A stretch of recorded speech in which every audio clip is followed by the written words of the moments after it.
Today we are going to talk about something quiet but very serious. A lake that is slowly disappearing. A lake that has been here for thousands of years. A lake that supports birds, animals, plants, and people. This is the story of the vanishing salt lake. A salt lake is not like most lakes. The water is salty because it has no outlet. Rivers flow into it, but no river flows out. When the water sits under the sun, it slowly dries up. The water turns into vapor and goes back into the air. But the salt stays behind. Over time, the salt builds up. That is how a salt lake forms. For many years, this system worked fine. Water flowed in from rivers and snowmelt. The sun took some water away. The balance stayed steady. The lake stayed large and healthy. But now, that balance is broken. The lake is shrinking. Every year, the water level drops lower. The shoreline moves farther away. Places that used to be underwater are now dry, cracked ground. Boats that once floated are now sitting on sand. The lake looks smaller, weaker, and sick. So what is causing this? The first reason is simple.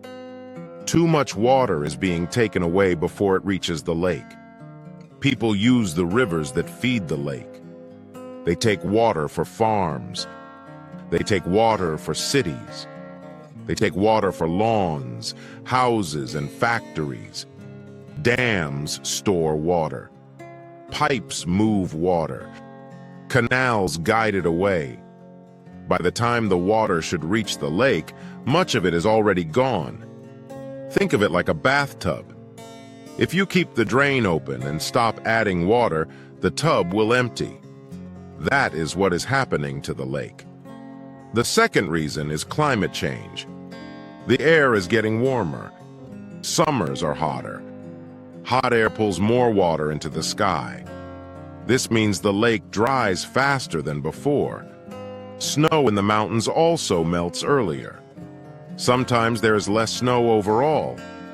That means less water flows into the rivers in spring. So now we have two problems at once. Less water coming in, more water drying up. This makes the lake shrink faster. Year after year, the water drops. A few inches here, a foot there. It may not sound like much, but over time it adds up to miles of lost shoreline. But why should we care? Some people might think it is just a lake, just water and salt. But it is much more than that. A salt lake is full of life. Even though the water is salty, small living things survive there. Tiny shrimp, small flies, simple plants. These small creatures may seem unimportant, but they are food for birds. Millions of birds stop at the lake every year. They travel thousands of miles during migration. They are tired and hungry. The lake is like a gas station and a restaurant for them. It gives them food and rest before they continue their journey. If the lake shrinks, the food disappears. If the food disappears, the birds suffer. Some birds may not survive the trip. Some may stop coming at all. Their numbers could drop. Over time, entire bird species could be in danger. The lake is also home to other animals, fish in nearby wetlands, frogs, insects, plants that grow along the shore. When the water level falls, wetlands dry out, plants die, animals lose their homes. Nature works like a chain. If one link breaks, the whole chain weakens. But the problem does not stop with animals. It also affects people. When the lake shrinks, it leaves behind dry salt and dust. Wind picks up this dust and blows it into the air.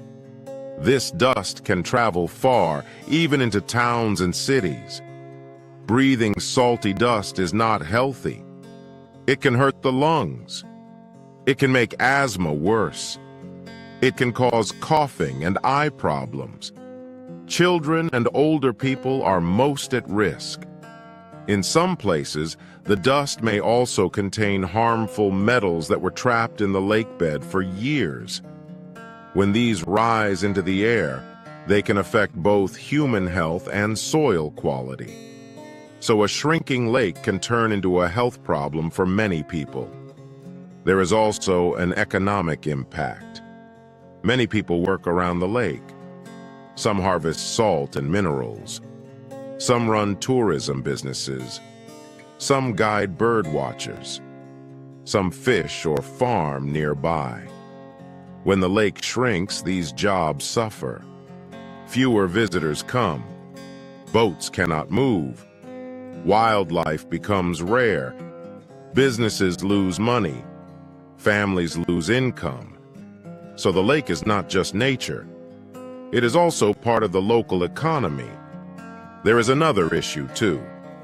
Temperature. Large lakes help control local weather. Water heats and cools more slowly than land. This helps keep nearby areas cooler in summer and warmer in winter. When the lake shrinks, this effect weakens. Summers may feel hotter. Winters may feel harsher. Weather becomes less stable. This can affect crops and daily life. Everything is connected. Now you may ask, is this problem new? Salt lakes around the world are facing the same danger. Some famous lakes have already shrunk a lot. Some have almost disappeared. In those places, we have seen dust storms, dying wildlife, and struggling communities. These are warning signs. They show us what could happen if nothing changes. But there is still hope. The lake is not gone yet. It can still recover if we act. The first step is saving water.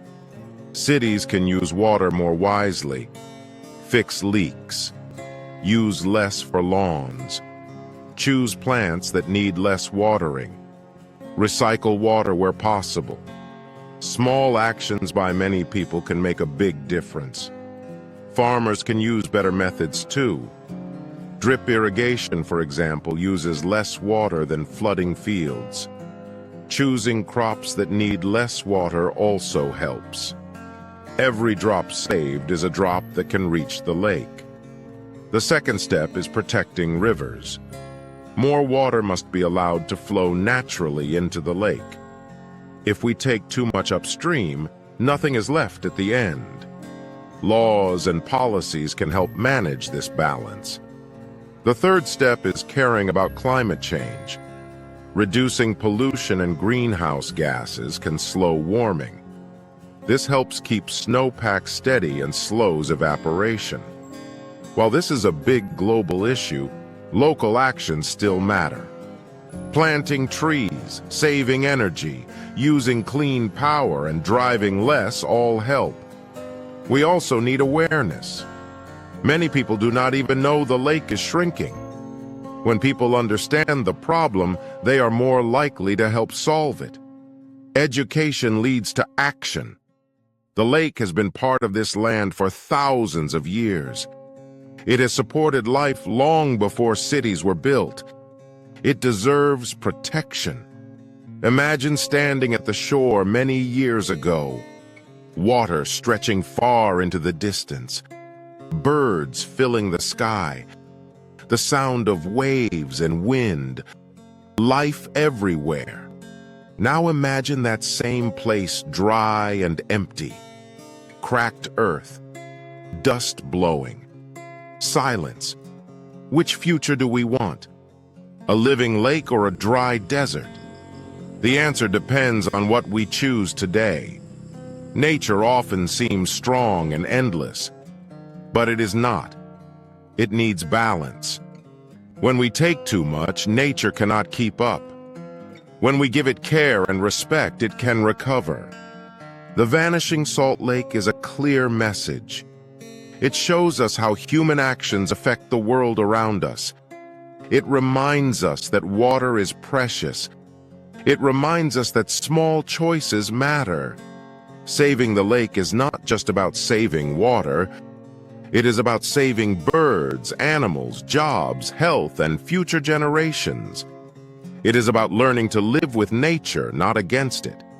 If we protect the rivers, use water wisely, and care for the climate, the lake can rise again. Birds can return. Wetlands can grow. Life can come back. But time is limited. Every year the lake gets smaller. Every year it becomes harder to fix. So the moment to act is now. The story of the vanishing salt lake is not just a story about loss. It can also be a story about change, responsibility, and hope. Because when people work together, even a shrinking lake can be saved. And maybe one day future generations will stand by its shore, see the water shining under the sun, hear the birds above, and never know how close it once came to disappearing. That is the future worth fighting for.